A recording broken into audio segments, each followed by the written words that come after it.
Hey everyone, before we dive right into the action, I wanted to let you know that I stream these things on Twitch, and if you wanna hang out with me while I'm live, you can follow the channel, will be the first link in the description. Getting the black pieces, gonna try out another Kingside Fianchetto, and this time facing the Queen's Pawn opening, so perhaps we can get a true King's Indian, although it looks like we're having a transposition to the Gourgianidze after I'm gonna play with c6.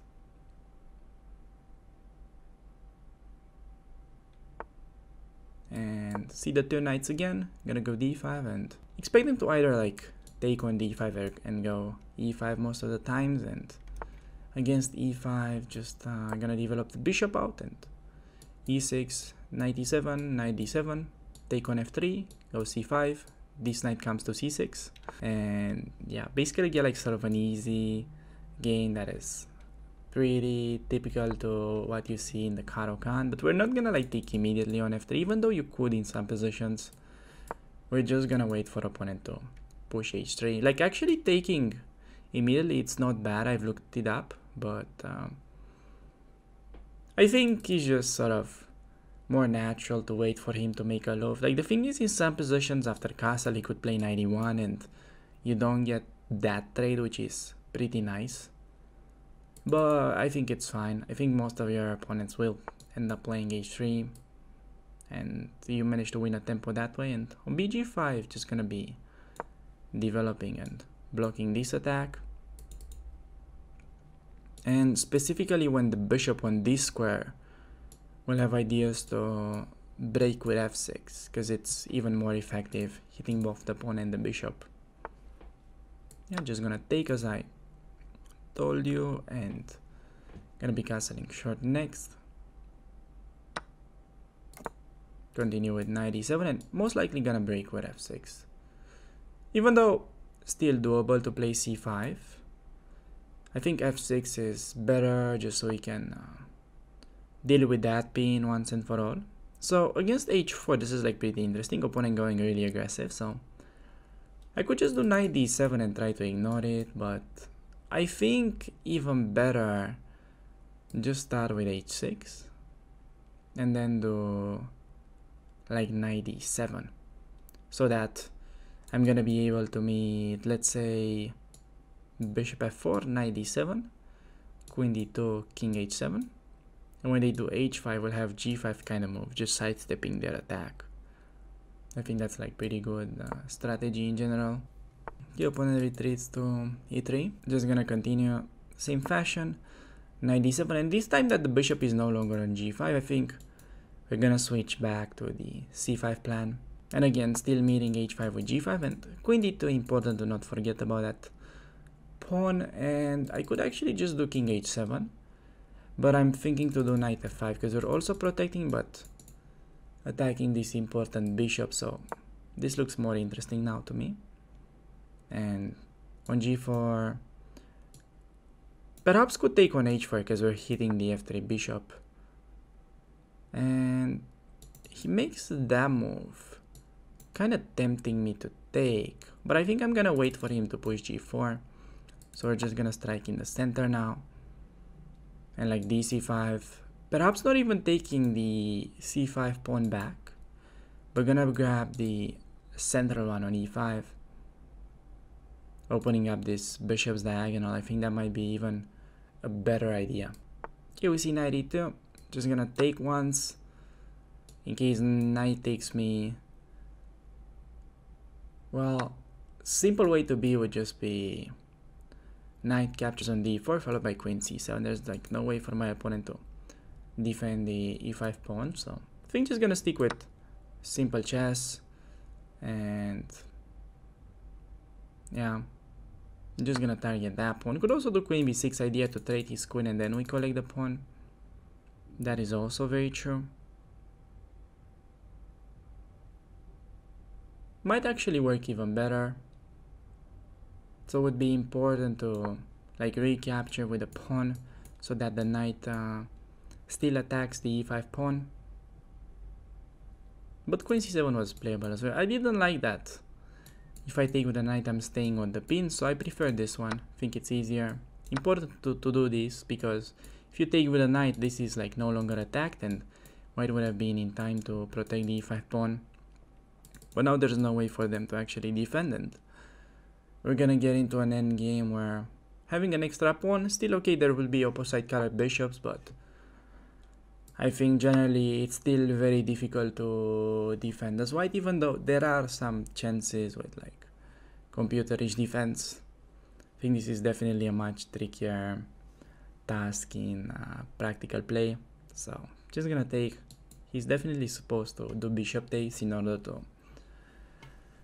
get any like realistic chances to defend, because if I manage to just take on f3, I'm gonna have an extra clean pawn. There's gonna be like no counterplay, so he needs to do takes and then play like c3, but I think we can like slowly maneuver around, maybe even break with d4 at some point. Yeah, okay, on bishop e2, I'm just gonna activate my rook and gain a tempo, still giving him the chance to take. But perhaps on c3 we'll have rook takes on c3 this time.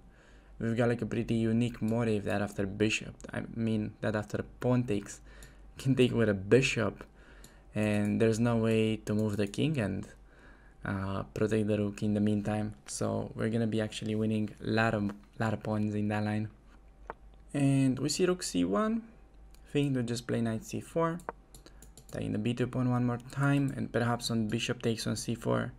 There's a pretty interesting bishop b2 intermezzo, not really working though, so I think we'll have to just simply take back with a rook, and there's a pretty annoying double attack.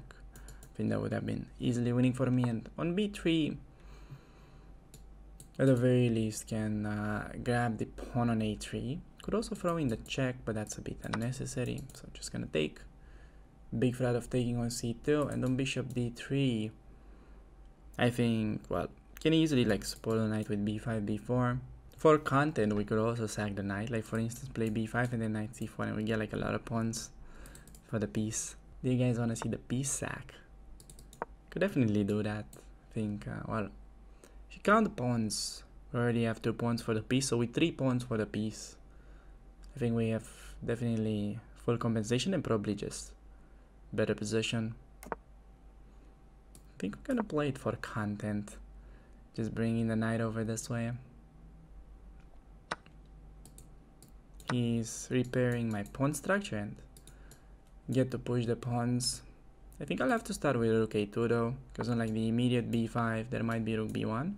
So first, I think we need to target this weak pawn, and then the goal would be to get the pawn to b4. I have like pretty compact pawn structure, which is really nice. And goal would be to like maybe trade a pair of pawns, like let's say the b pawn for the c pawn, and we'll have the 2 connected that are like pretty deadly. So against f3, I think you can just continue with b5, b4, follow the standard plan. And thing is, even though white is up a piece, his position is like pretty passive, because I'm controlling the open file, the bishop's controlling like the critical square, and they have to stay like pretty tight. Can't push b4 because the bishop takes, but it could also trade, I think. Even though trading kind of gives my opponent a chance to fight for the open file, don't really mind it because I'll have rook a8. So I think this is like pretty clever now, just so we can push b4 on the next move and get the pawns rolling. Even if he keeps bishops, I'm probably gonna do the same. Yeah, take it this way, bringing the king over to c5 would be the ideal thing, and rook a1 might not even grab the c2 pawn, even though that's very tempting. I'll probably will. Yeah, okay, now just need to bring the king over. That's I think goes into the category that every Russian schoolboy knows, or something like that. Rook b1 though is a good try that I missed, because if I take on c2 it's just a trade. So I think I want to keep like more pawns, and we'll do rook b8, just defending and reinforcing this threat. So at least we have a weak pawn to attack. I'm gonna play rook c2, and I think even trading a pair of rooks is fine. So rook c2 will kind of force rook c1. think first I'll just bring my king towards c5. That just seems very useful to do. Yeah, just activating the king from where it's gonna be like supporting the pawns.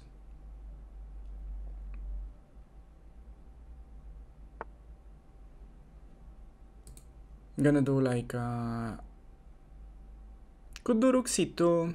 I'll just do b4 though. Keep it sort of more instructive, just you know, going for the pawn trade instead of trying to win material.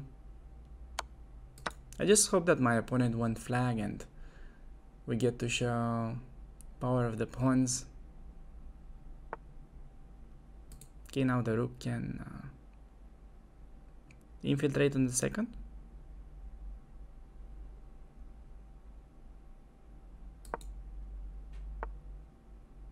Bishop f3. If I push, there's rook e5 check, so there's no need to rush with that, and could maybe just do rook f2, hitting the bishop and the pawn, forcing some kind of rook on the further rank move. Could also do rook c2, but not really gonna be forcing the trade, so I think this looks pretty good. Trying to win the pawn. And we managed to get the rook trade, which is pretty nice, I would say. Now the king is super active. You're gonna see like why it's so important to have an active king in the endgame. King coming over to e3, and then our pawns are gonna be simply way too strong. Like, look at the king, how active it is. I'm basically just playing like with an extra piece, so important to not take this because of bishop d5. So just start pushing the pawns now, and opponent will be defenseless. Yeah, just keep pushing.